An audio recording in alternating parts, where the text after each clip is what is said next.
Olá, meu nome é Julia Galvani e essa é mais uma entrevista do quadro NASP 40 anos. Hoje nós temos a alegria de receber a Eleni Soares Bernardo. Eleni, muito obrigada por ter aceito o nosso convite. Obrigada também por me chamarem. Certo, então a Eleni ela atua aqui na área de TI, no NASP. E eu queria começar perguntando para você um pouquinho das suas origens. Onde e quando você nasceu? Quem foram seus pais? Eu nasci em Lins, que é interior do estado de São Paulo. Nasci em 1971 e os meus pais são a Jovina e o José. Certo. Você já nasceu em uma família adventista? Ou como que você chegou a conhecer a mensagem? Sim, a minha família era adventista, meus pais se batizaram bem antes de eu nascer, eu sou a 7ª filha, então eles já estavam há pelo menos uns 10, 12 anos, eles já conheciam a mensagem e a gente sempre teve em casa culto de pôr do sol, já tinha no coração essa mensagem há algum tempo já é de berço. Certo, que legal. E quantos anos você tinha no seu batismo? Eu tinha 9 anos de idade. Ok. Qual a sua formação, Eleni? Eu fiz curso técnico em processamento de dados e fiz faculdade na área de ciências contábeis. Certo. E como então começou a sua história com o NASP? Como foi o convite para trabalhar aqui? Na época que eu vim para cá, eu vim na casa do meu irmão para passear, que o meu irmão já trabalhava aqui. E estava tendo um concurso lá no escritório. E o meu irmão falou assim para mim, por que você não vem trabalhar aqui? De repente é bom você trabalhar na causa de Deus. Aí eu achei que aquele convite era interessante, fui, fiz o teste e passei e comecei a trabalhar no escritório. Foi que ano isso? Isso foi em 1989. Muito bem. Então você chegou aqui, foi escolhida, né, para trabalhar. Com que você trabalhava na época? Quem era o seu chefe? Eu comecei trabalhando com contabilidade por uns 2 meses mais ou menos com o Hélio, que era o meu chefe na época. E aí o Joel Ribeiro, que foi meu chefe por muitos anos, ele falou assim para mim, olha, a gente vai começar um departamento de CPD, que é na área de informática, ainda não era o nome TI, e você quer começar comigo? Porque ele viu que eu tinha feito curso técnico em processamento de dados. Eu aceitei o desafio, falei, quero, vamos lá, vamos trabalhar. Certo. Então você esteve presente assim no início do que hoje a gente chama de departamento de TI. Sim, pode-se dizer que sim. E como que era o TI na época? Vocês tinham muitos computadores? Já existia o Windows? Como que funcionava essa área aqui? Olha, na época a gente tinha mais ou menos uns 2 ou 3 computadores só no escritório, que era para fazer a folha de pagamento e a contabilidade só. Na época não tinha informações como hoje, tanto que o nome nem era TI, era CPD, porque tinha um computador que, por exemplo, o pessoal da contabilidade fazia manualmente todos os lançamentos.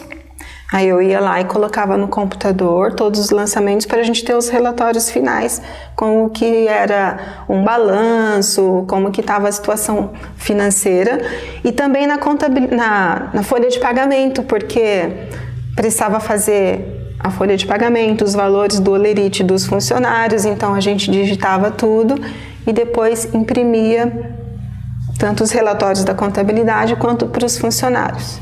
Certo. E como foi, então, a chegada do Windows aqui no campus? Depois isso foi se expandindo, foram adquirindo novos computadores? Então, nessa época ainda não tinha Windows, ainda não tinha rede, os computadores eles eram separadamente para fazer as informações para ir para a impressora, porque o fim do relatório, vamos dizer, era na impressora e os papéis iam para as pessoas, não tinha computador para cada pessoa especificamente.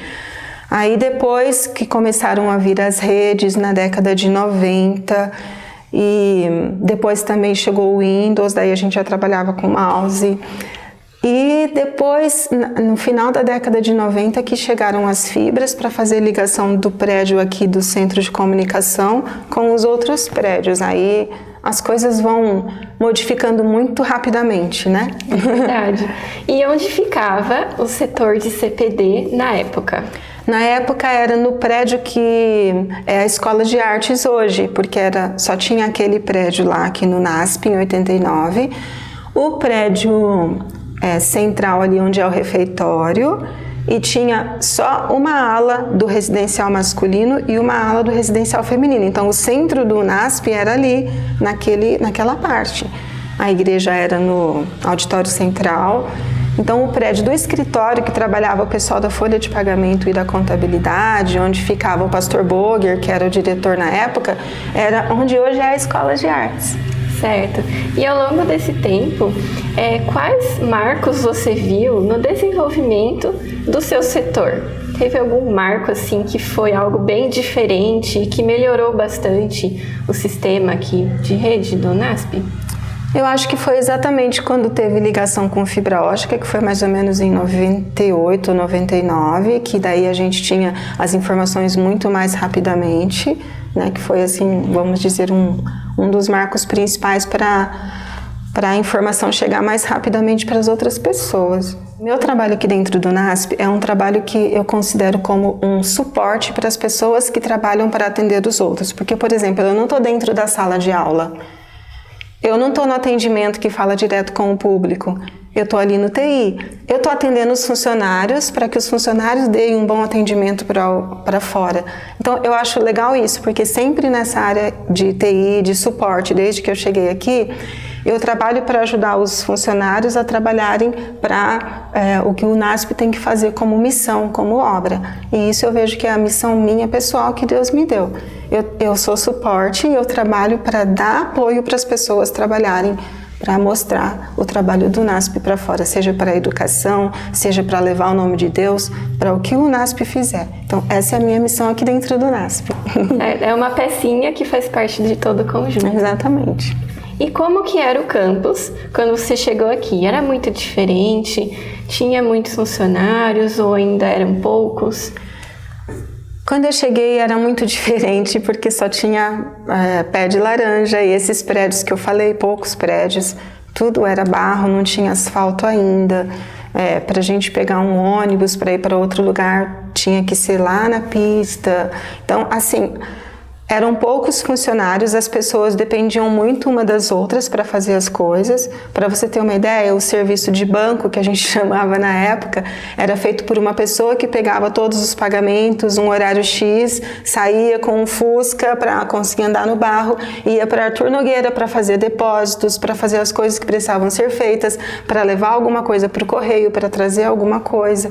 As compras eram feitas por um senhor que ia para Campinas para fazer as compras e voltar. Não tinha toda a facilidade que tem hoje, que você clica aqui e faz uma compra, que você pode pegar um ônibus aqui mesmo, ou você chama um Uber. Então, essas mudanças que aconteceram ao longo do tempo foram interessantes, assim, a gente vê como era antes, era uma fazenda que você não tem acesso a nada, e hoje você tem acesso a tudo que você tem aqui dentro do campus.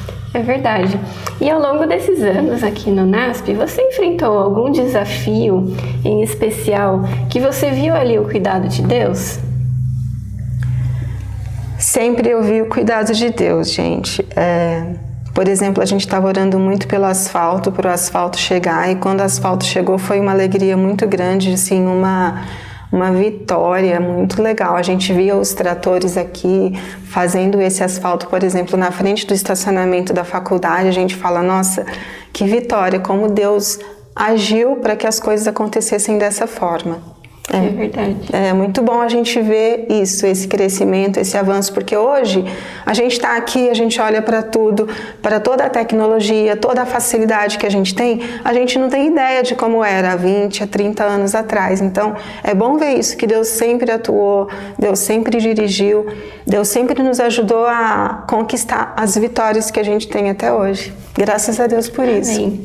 E qual o diferencial que você enxerga do UNASP em relação a outras instituições?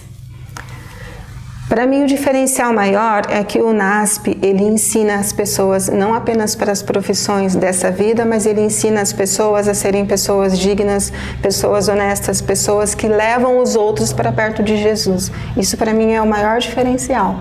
Amém. E qual o diferencial o UNASP fez na sua vida? O que o UNASP representa para você? Olha, eu posso dizer que o UNASP representa exatamente a minha família, porque eu conheci o meu marido aqui dentro, a gente se conheceu aqui e hoje a minha família é é porque eu vim para o NASP, eu tenho essa família, porque talvez eu não tivesse conhecido meu marido se eu não tivesse vindo para cá. Até eu brinquei com a outra mocinha que falou comigo, quando ela estava perguntando sobre a minha história, eu falei assim, que o meu filho, eu falei para ele, filho, o NASP está na sua vida. Ele fala, porque eu estudei aqui desde da pré-escola. Eu falo, não só por isso, mas porque eu conheci o seu pai aqui. Sim, é verdade. Então, faz parte da nossa família, o NASP. Certo. Eline, eu queria muito agradecer a sua participação aqui nessa entrevista e desejar que Deus continue te abençoando muito na sua trajetória. Amém, obrigada.